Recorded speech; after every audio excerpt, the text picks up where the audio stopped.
In the gun world, there are some calibers that make sense: practical, reliable, affordable, and purpose-driven. And then, there are the ones we're talking about today. These are the rounds that scream overcompensation, poor judgment, or just plain ignorance.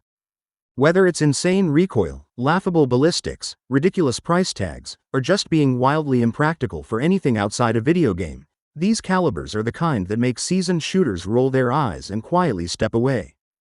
This list isn't about personal preference or niche applications. It's about the rounds people pick thinking they're being tactical geniuses, when in reality, they're just making noise, burning cash, and proving they read more forums than field manuals. So buckle up, because we're diving into the top 5 calibers only idiots use, the rounds that should come with a warning label, chosen by people who don't know better. And if one of your favorites shows up here, hey, don't get mad, just listen close. You might learn something, or at least get a good laugh. Let's get into it. Number 5.256 Remington, the Fading Star. Once considered a top-tier choice for medium game hunting, the .25-6 Remington has slowly drifted into obscurity. Originally a Wildcat cartridge based on the .36 Springfield case necked down to .25 caliber, it officially entered the scene in 1969 when Remington gave it factory backing. Back then, it was praised for its flat trajectory, low recoil, and impressive speed, especially for long-range shots on deer, antelope, and coyotes. For a while, it had a loyal following. But in today's world, the .25-6 feels like a relic. Modern calibers like the 6.5 Creedmoor and .243 Winchester offer similar or better ballistics with more efficient case designs and wider ammo availability. The .25-6 burns a lot of powder, produces unnecessary barrel wear, and ammo can be both pricey and hard to find. It's not bad, just outclassed. The real issue? There's no standout reason to choose it anymore. It doesn't outperform its modern rivals in any meaningful category. Unless you're nostalgic or already own a rifle chambered for it, there's little incentive to join the .25-6 club today. Sadly, this former hunting darling is fading fast, a star dimming in the light of better, newer options. Number 4.32 Winchester Special, the Forgotten Middle Child. The .32 Winchester Special is one of those cartridges that makes you wonder, why did this ever exist? Introduced in 1901 by Winchester, it was meant to offer something special, a step up from the .30 Winchester in power, without jumping all the way to the .35 Remington. But in trying to be the best of both worlds, it ended up stuck in no man's land. Ballistically, the .32 Win Special doesn't offer a huge improvement over the .30, and in most cases, it actually falls short in bullet selection and availability. Ammunition is harder to find, more expensive when you do find it, and modern manufacturers rarely prioritize it.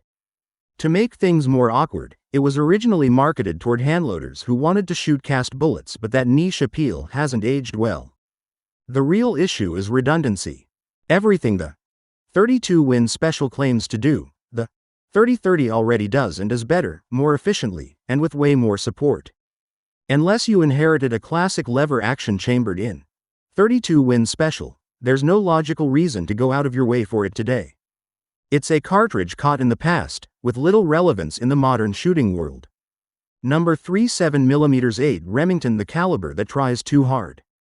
The 7mm8 Remington has always seemed like it's trying to be the perfect middle ground, a balance between power, recoil, and performance. Introduced in the early 1980s, it's essentially a .308 Winchester case necked down to take a 7mm bullet. On paper, it sounds great: flat trajectory, manageable recoil, and solid terminal ballistics.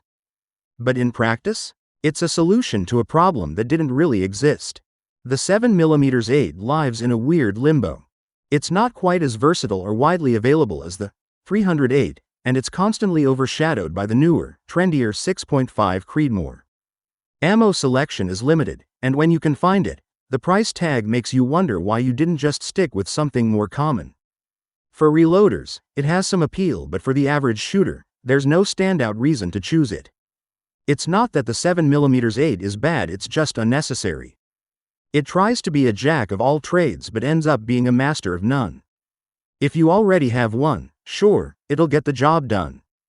But if you're in the market for a new rifle, there are better, more practical, and more supported calibers out there.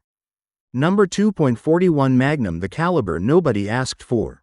The 41 Magnum is one of those cartridges that had big dreams but never found its audience. Introduced by Remington in the 1960s, it was meant to bridge the gap between the 357 Magnum and the 44 Magnum, offering more power than the 357 without the wrist-snapping recoil of the 44. Sounds great in theory, right? The problem is, almost nobody actually needed or asked for that middle ground. Law enforcement was one of the original target markets, but the recoil was still too stout for most officers to handle effectively in the field. Meanwhile, hunters and Magnum revolver fans already had a deep love affair with the 44 Magnum and saw no reason to switch. As a result, the 41 Magnum ended up with an identity crisis, not quite enough for heavy-duty handgun hunting and too much for practical defense. To make matters worse, ammo availability has always been spotty, and factory loads tend to be limited and overpriced. Unless you're a reloader or a dedicated wheel gun enthusiast looking to be different for the sake of it, there's no compelling reason to own one. The 41 Magnum isn't terrible, it's just forgotten, unnecessary, and hanging on by a nostalgic thread. Number 1.300 Savage, the obsolete oddball. Back in its prime, the 300 Savage was a serious contender. Introduced in 1920 by Savage Arms, it was designed to bring near 36 performance to a shorter case, making it ideal for compact lever-action rifles like the iconic Savage Model 99. At the time, it was revolutionary, delivering solid ballistics with a manageable recoil impulse. But that was over a century ago, and in today's world, the 300 Savage is all but forgotten. The problem? It's been completely outclassed. The 308 Winchester came along in the 1950s and did everything the 300 Savage did but better. Faster, more accurate, more efficient, and widely adopted by both military and civilian shooters, the 308 left the 300 Savage in the dust. Today, finding factory ammo for the 300 Savage can feel like digging through a time capsule, and if you're not a handloader, good luck keeping it fed. There's nothing particularly wrong with the 300 Savage, it's just outdated. It had its moment in the spotlight, but that moment ended decades ago. Unless you're into vintage rifles or nostalgia for old-school cartridges, there's no real reason to pick one up now. It's the oddball that history quietly moved past.